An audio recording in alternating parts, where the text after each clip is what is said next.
अस्सलाम वालेकुम, welcome to new episode of learning lobby. कैसे हैं आप सब? Hope so you all are fine and doing great.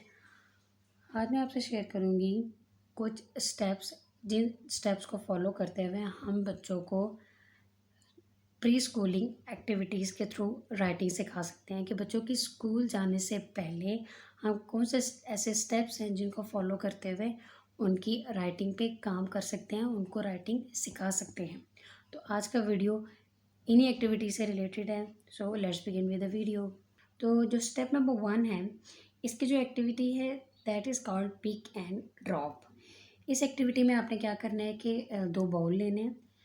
उस बाउल में आपने डिफरेंट बीन्स को मिक्स कर देना है। अब बीन्स मीन लोबिया, चना, चने की दाल। इन बीन्स को मिक्स करने के बाद आपने बच्चे से कहना है कि पूरे हैंड से, पूरे हाथ से उन बीन्स को उठाए, पिक करें और दूसरे बाउल में ड्रॉप कर दें।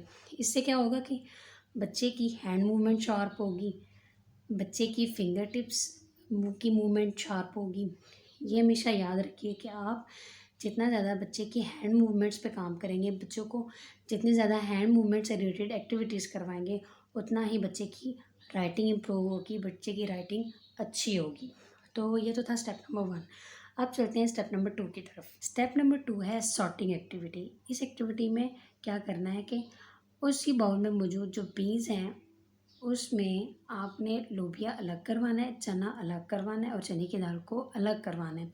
इससे क्या होगा कि इसमें क्या होगा कि जब बच्चा उनको सॉर्ट आउट करने के लिए अपनी इन टू फिंगर्स को यूज़ करेगा तो इस तरह उसकी सेंसरी मोटर्स भी डेवलप होंगी और बच्चे की फिंगर टिप्स भी शार्प होंगी और फिंगर टिप्स स्ट्रॉन्ग भी होंगी।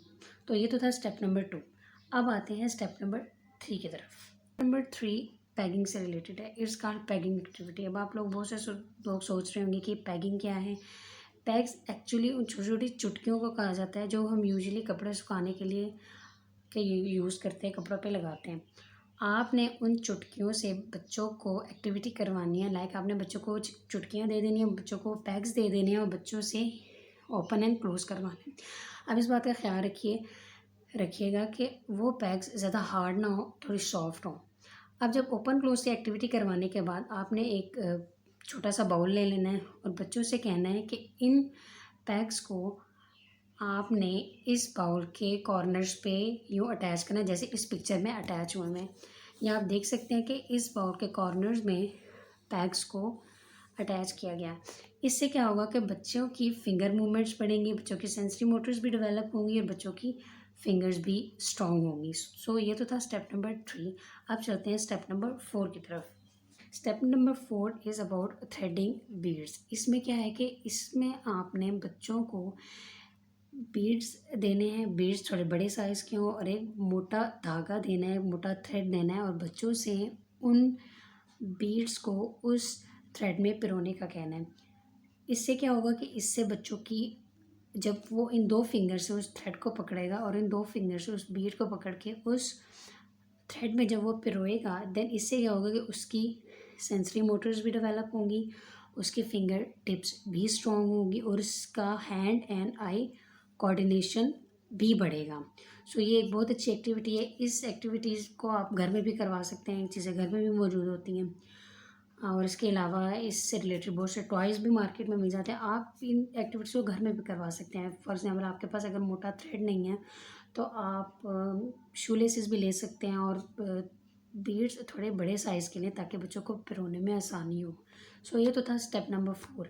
अब चलते हैं स्टेप नंबर 5 की तरफ। स्टेप नंबर 5 में आपने क्या करना है, एक बड़ी सी पिक्चर ड्रॉ करके देनी है। ये बड़ा सा एक सर्कल बना के देना है अपने बच्चे को एंड बच्चे से कहना है कि आप इसमें डॉट्स लगाएं। अब उस आप बड़ी सी इस तरह से आप सर्कल भी बना सकते हैं, आप कोई भी बड़ी सी पिक्चर बना सकते हैं या फिर कोई ऐसे आप खाली पेज भी दे सकते हैं। आप अपने बच्चे से कहने कि इसमें सिर्फ डॉट्स बनाएं। अब डॉट्स यूँ लाइट लाइट नहीं, आपने कहना है बच्चे से कि बाय फोर्स डॉट लगाओ यूँ। इससे क्या होगा कि बच्चा जब तेज़ तेज़ फोर्स लगा के जब डॉट्स लगाएगा तो इस तरह उसकी इन टिप्स पे फोर्स पड़ेगी और ये वाली टिप्स स्ट्रॉन्ग होगी और उस बच्चे की ग्रिप, पेंसिल ग्रिप स्ट्रॉन्ग होगी और बच्चा सीखेगा how to hold a pencil. इससे बच्चे की राइटिंग भी इम्प्रूव होगी, बच्चा लाइट लाइट नहीं लिखेगा, बच्चा डार्क लिखेगा। सो इस एक्टिविटी के भी बहुत से बेनिफिट्स हैं। सो ये तो थी स्टेप नंबर 5। अब चलते हैं स्टेप नंबर 6 की तरफ। स्टेप नंबर 6 है पैटर्न से रिलेटेड।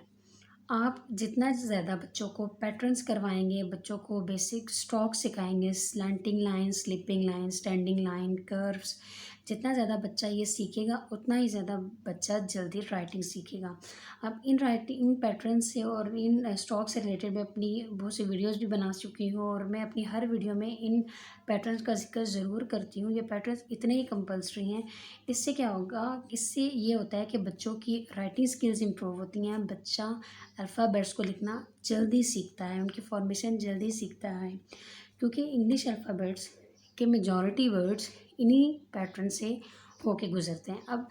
अब जो बच्चा standing line, sleeping lines draw करना सीख जाता है तो उसके लिए AEFHIJ इस तरह के अल्फ़ाबेट्स को लिखना आसान हो जाता है। इसलिए बच्चों को हमेशा सबसे पहले पैटर्न्स करवाएं और उन पैटर्न्स की बार बार प्रैक्टिस करवाएं। सो ये तो था स्टेप नंबर 6।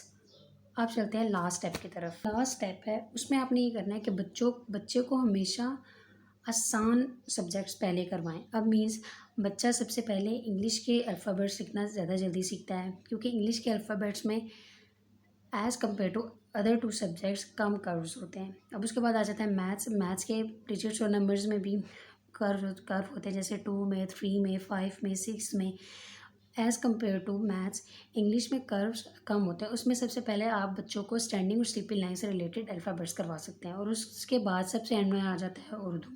सो बच्चों को सबसे पहले आसान सब्जेक्ट से स्टार्ट करवाएं। सो ये तो दीजिए आज की वीडियो। होप सो आपको हमारा आज का वीडियो पसंद आया होगा। अगर आपको पसंद आया तो then thumbs up. I will come again with another exciting video. Till then अल्लाह हाफिज़।